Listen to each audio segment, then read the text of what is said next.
All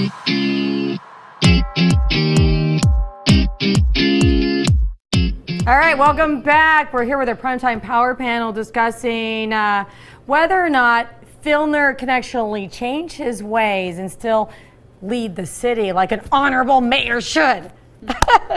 All right, let's take up where we left off, which is you asked me what I would tell women who are getting sexually harassed. And here's the problem. There's so many different scenarios. Yeah. It happened to me when I was a very young single mom and I needed to put food on the table. Right. And I had a boss blocking me. Well, what am I going to do? I have food on the table. So I learned how to survive that game, to skirt around it, to get out of the situation. And why did I have to learn those survival skills? Because some man harassed me, bullied me. You know, felt bullied. I felt like I was getting abused. Right, and if you I couldn't quit. I couldn't tell him to go to hell and quit. I needed the job to put food on the table. Right. So many women are in that position. At this point, and you know, in that position, I would say learn survival skills to run circles around them, because that's what I did. Right. At this point, I'd tell them to go to hell. I would be like, are you kidding? Bam, I'm going to sue you. We're going down. You're going down. And you're going to start to see the same thing happening with men who claim that they're sexually harassed by their female bosses. That's good, though. It's a human issue. Right. And historically, to your point, Taylor, that when women or men would complain about sexual harassment, then that goes on their record, right? Or less likely to get hired, right? Or promoted. I mean, it becomes kind of a flag on a person's record, right? It sure does. I think that makes it more challenging. So I think this is a great dialogue that we need to have about sexuality, boundaries, what's appropriate. What if a female employee comes and tells you a dirty joke?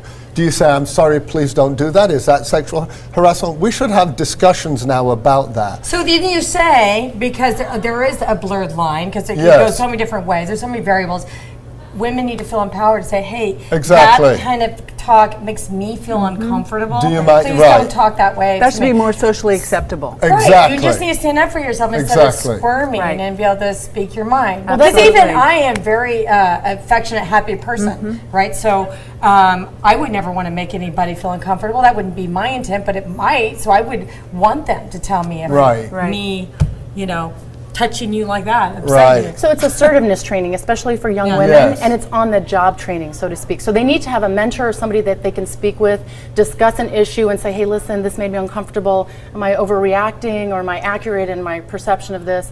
But it needs to be trained, I think, from early on in the home, in schools, and then in graduate programs. That's a great idea. Absolutely. But let's bring this back to our mayor. Does he really need education about what's appropriate and not appropriate, that you shouldn't stick your tongue down women's throat by the age of 70? Put him in a headlock. Come on. Well, way over the top. We need to diagnose the problem, Mark. As a doctor, you know that. You want to diagnose a problem before you speak about what's wrong with him. 2 weeks, full diagnosis, medical, personality assessment, and we were just talking at the break. Sometimes what appears like sexual behavior is neediness. It's needy behavior. People have to realize that even if they don't realize they're coming across and transgressing people's boundaries, there's a neediness that can be violating of people. Well, yeah, that's fine. Let him get his diagnosis, let him get his treatment on somebody else's time and somebody else's money, that's the city of San Diego. You know what, if we're going to talk about, we're combining treatment potential outcomes with what we should do, I mean, just everyone's, you know, get him out, but just a slightly different perspective just to look at is that if indeed he gets assessed, as Dr. Levack is suggesting, and if indeed he's motivated and capable of changing, determined by mental health professionals, he could be a great role model. It could open the discussion for how awful this kind of behavior and intolerable it is, and what people need to do to repair and change that behavior. It could be a great changing moment for our society. So are you saying keep him in office and rehabilitate him? Is that what you're suggesting? That's not my call. I think that people should let him get assessed and see if the treatment's helpful, see what happens afterward. The question was, can he change? We would only know if women had the courage to come forward. It takes a lot of courage because you're putting the chances of ever getting hired again, job promotion. But that's why this is an important dialogue. That's why Well, when you look at a cancer patient, you know, you say, okay, what's the prognosis for this Yes. patient? One of the things you look at is what's the history. So we don't know what his childhood history is. We don't know what his exposure is as a kid. We then don't know what his young adult behavior was. We then don't know, you know, we do know that there's kind of this little crumb trail that he's left behind of all these different women along the way. That does not bode well for a very good prognosis, which is, I think, what you were speaking to. There needs to, I think he's going into the program to do something. And I think, you know, that's why he's doing it. Will it help? There needs to be remorse, and then there needs to be remediation. We don't know. And That's then, still and then a untold. treatment plan. And follow-up treatment, Exactly. not just And While then- he's mayor, while he's Well- leading our city. And fighting the lawsuit. And fighting that taxpayer. Well, I And guess trying to get the Dan taxpayers goes to pay say for it. something to Yeah, talk but about. that's different. Wait, you know, the last shoe to fall today is now from what I understand, he's suggesting that because he didn't have sexual harassment training during the first 6 months of his employment as mayor, somehow he's not responsible for these transgressions. Well, he's looking for a loophole. He wants to keep. Well, Well, yeah, he's right. not taking personal It's responsibility. a choice. but- It's a choice that they gave him, right? As a congressman, he has a choice. He chose not to.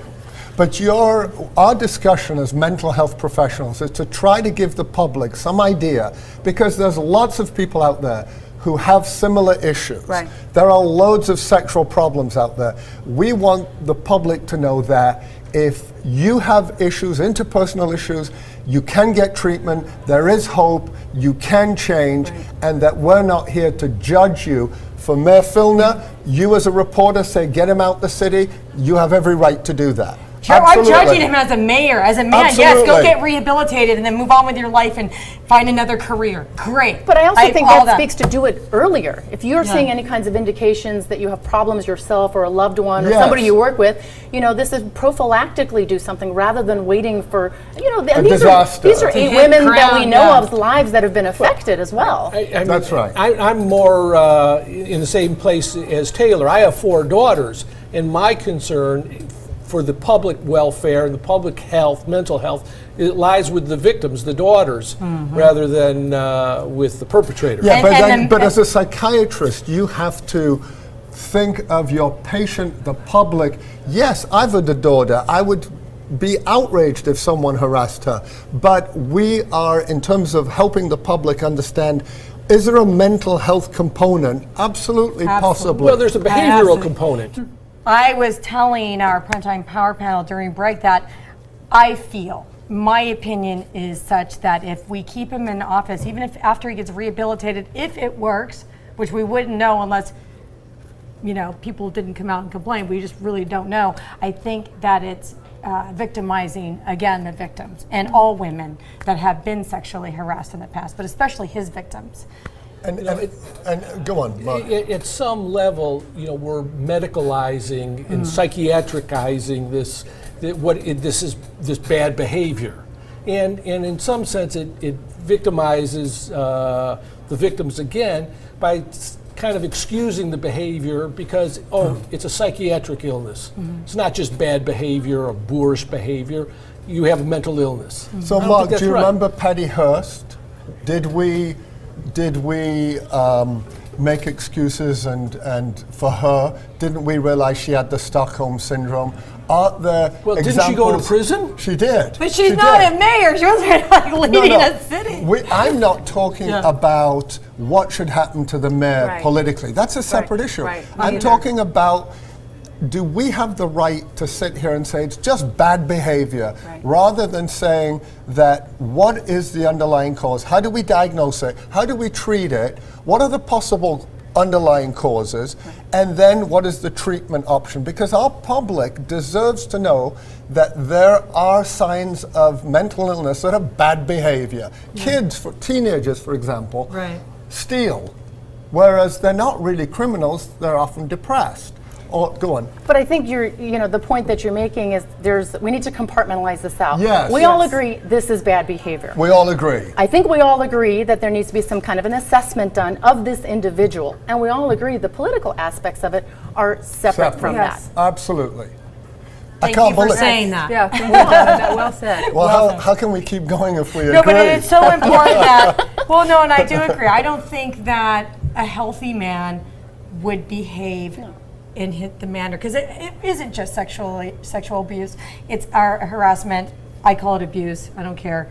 There are other, bad behavior situations, where there were no boundaries in it, no healthy boundaries in his life that I saw in him. But I get confused. I understand how hard it is for women to come forward. I get that.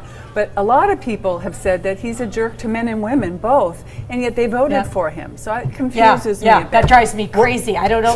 And where are the labor unions that helped him get into office now? Where are they hiding? A lot of things have changed over the past 20 years. What was acceptable 20 years ago, I mean, I'm not allowed to call my assistant a secretary. That's over the last 10 years. We used to call her a secretary. Wait. His behavior was wrong 20 years ago. How do you know it's that still wrong. It was 20 years ago? He said it's been going on for years. Yeah, he said what was acceptable. What did he say? He said, think times have changed. What was acceptable back then isn't acceptable now. It was never acceptable. Was it ever it's a rationalization of his behavior. Was it ever acceptable for a psychiatrist to marry his patient or her patient? It used to be allowed. No longer is it allowed, right? Well, things change. Mores, values change. People sticking your tongue down some strange woman's mouth has never been okay. It will never be okay. No one says it's okay.